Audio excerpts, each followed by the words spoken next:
Over the past 3 months, I've become a student of Pierre White. I've cooked his risotto, I've cooked his pomme fondant, I've cooked his bolognese, and many more. It's given me a really in-depth understanding of what this course and this chef is all about. His online BBC Maestro course promises to take you to that Michelin 3-star level. And here I'm going to give you my full, honest review and breakdown of what I think of the course, who it's for, and whether it's worth buying. When you eat, it's not just food. It's about the emotional impact it has on you. This cooking masterclass from the BBC promises to show you his methods and techniques for becoming an amazing home cook. His Good Food Prepared Simply course clocks in at about 3.5 hours with 35 lessons within. So that seems like pretty good value. It's worth pointing out the first 4 or 5 are simply autobiographical pieces. Marco shoots straight down the lens and tells you about his upbringing, about where his passion for food comes from, and exactly why he cooks the food he does. It's a story he's told many times. He started at the box tree, he just ended up in London, got a job here, got a job there, ended up running Harvey's, youngest person in Britain ever to get 3 Michelin stars, gives them all back one day when he realises it's all a sham, and then gradually returns back to his roots. And this little thought came into my mind. You're being judged by people who have less knowledge than you, Marco. This is all interesting stuff, but better suited to an actual autobiography of Pierre White, and doesn't really get you into the cooking that you're here to see. His recipes start really simple. As you work your way through the index, you notice there's very few surprises on there. That's okay, because this is supposed to be delicious food cooked simply. He's going through some of the basics. He starts off with anchovies on toast, he moves on to scrambled eggs with smoked salmon, and then he will latch on to a recipe, a key recipe I guess, and then how he would use it. Piperade being an example. So what I'm going to do next is give you a little insight into how I make piperade. French pepper stew, which you'll then use in a couple of different ways. And then the peppers. We puncture them, and then we deep fry them until they start to blister. Then we place them in a bowl, cover with cling film, and allow them to cook in their own steam. And when they're cooled, we skin them, and then we julienne them. It's that simple. Or then he'll settle on fish and go through langoustines, go through a prawn cocktail and moule marinière, all real classics, and he'll go through the steps he takes to make each one. I think it's at his home. I don't believe he ever says outright, but I wouldn't be surprised if this is his country kitchen. He then moves on to hearty affair, going through his ragu bolognese and different ways to use that. And here's the first hint of a recipe that he does a little bit differently, where he has a ragu bolognese and then layers macaroni cheese on top. And he goes on about this like this is an absolutely genius idea that no one's ever thought about putting cheesy stuff on top of bolognese before. It's about taking something as simple as a macaroni cheese and taking it to another level. It's that simple. And then he moves through his steak dishes and his steak repertoire. You will have seen me do steak with snails at some point. And he'll move through lamb, chicken, and so on. What I would say about all the recipes I've done is when you go through it, you've just learned how to make that recipe. It's not that often he's actually cut into the skill of what's actually made that dish, that recipe so fantastic. I'll give you an example. I made the pomme fondant. It was one of the first things I tried from this. And if you've seen my video, you know that I took a long time to get it right. In fact, I cooked it about 3 or 4 times trying to get it absolutely right, which for a dish that's essentially potatoes boiled in butter, shouldn't really be that difficult. But there were lots of things missing, like the ratio of pan size you should use, the amount of water to butter. All these little things were missing. I consider myself an experienced cook, not a chef by any means, but trying to follow this along, it was just missing some of these gaps. It's quite clear that what Marco makes himself is absolutely delicious, because he's got these decades of experience that he's pouring into every dish, but he's somehow unable to push that across the camera to you. And those little touches he forgets. He just doesn't probably even know that he's doing them. He probably doesn't know how to explain them to you. He just does it because he's that damn good. You'll get occasional glimmers of this. There's a chapter tucked right at the end. It's 1 minute and 5 long, chapter 35. It's called Seasoning. And he just explains that if you put salt down here, you're just going to target a small area.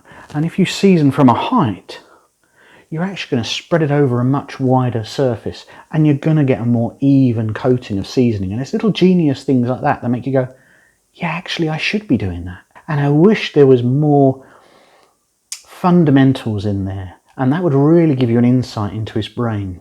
Speaking of insights into his brain, he repeats a lot of the same things over and over again, to the point of pastiche. He kept on going on about the stove being a piano. Treat a stove like a piano. Treat the stove like a piano. Play the stove like a piano. I didn't get it for ages, what he was saying. But then suddenly in one of the videos he says, You may ask why I moved the pan. The reason why, the bullseye is always the hottest. It's cooler here. So by moving the pan, the fish cooks evenly.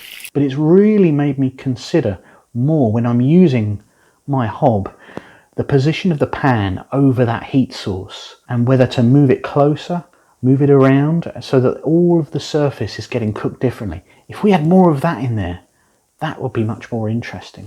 Another great tip he goes on about, he talks about removing water to concentrate the flavour, and it's something that's really drilled into my brain now, and thinking about getting the water out of an ingredient so that it concentrates. If you think about frying an onion, you get rid of the water content so that you're left with that sharp sweet onion flavour that you were after in the first place. Sometimes the expert is not the best coach. Have you ever heard of this guy? This is Chavo Guerrero, a pro wrestler. He's not the most well-known wrestler in the world, and he's not got the most accomplishments in the world. In fact, we would say he was a mid-carder at best. But he's used all over the place as one of the best coaches and trainers. He's used in Hollywood, he's used on TV shows to show actors how to play at wrestling, but they're able to convey that to someone else and become a great trainer. And this is what I think Marco's lacking. It's all up there, and he's got the history to match, but it somehow doesn't quite get across the screen. If you're interested in the cult of personality, this is the video for you. Marco's presentation is magnetic and electric. He speaks softly, very calmly, very coolly, and he's speaking straight at you. He is able to create an intimacy of just you and him through the camera. That's not an easy skill, e.g. When he does it, you are definitely listening. And speaking of which, if you're a fan of ASMR, this is the video series for you. It's very quiet in his kitchen, so his cuts, his chops, his rustles, his finger snaps, his licks, his huffs and puffs as he lifts up pans.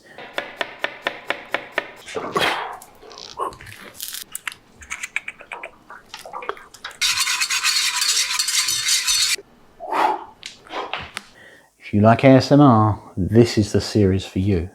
And from a technical perspective, the actual software used by the BBC Maestro site isn't very good. On desktop, it's kind of okay. Quite often it will play the episode twice in a row, and it will start the episode and then start it again, which is a bit erratic. And I hope you like this piece of music.